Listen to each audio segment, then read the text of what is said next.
Matric inter में marksheet का तो ऐसी मार्कशीट रहता है। आप 12th का भी देखे होंगे, 10th का भी देखे होंगे, मार्कशीट आपका ऐसे रहता है। जैसे कि मान के चलते हैं कि सब्जेक्ट आपका देखिए मैट्रिक में आपका 500 का एग्जाम होता है, आपका इंटर में कितना का एग्जाम होता है?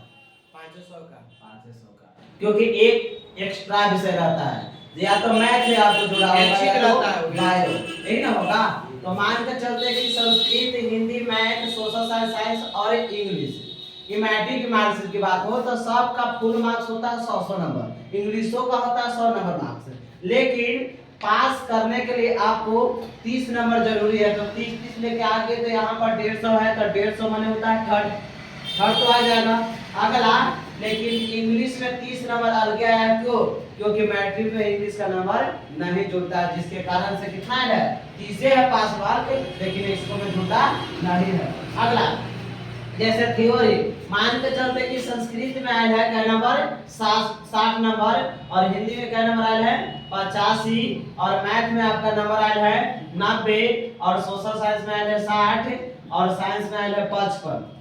और आपका इतना थ्योरी यानी कि संस्कृत में इतना है। थ्योरी के बाद आपको रहता है मैट्रिक में 2 का प्रैक्टिकल रहता है। कौन सी रहता है? प्रैक्टिकल कौन कौन में रहता है? सोशल साइंस और साइंस। जेकरा में आपको साइंस, सोशल साइंस में दिया 18 नंबर, और साइंस में दिया का नंबर 17 नंबर। और थ्योरी और प्लस प्रैक्टिकल दोनों का होता है कि जुट जाता है।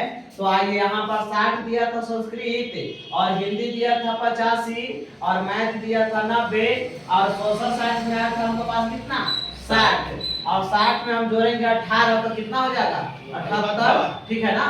अगला यहाँ पर दिया था कितना थ्योरी में 55, और 55 में 17 जोड़ेंगे तो कितना हो जाएगा 72।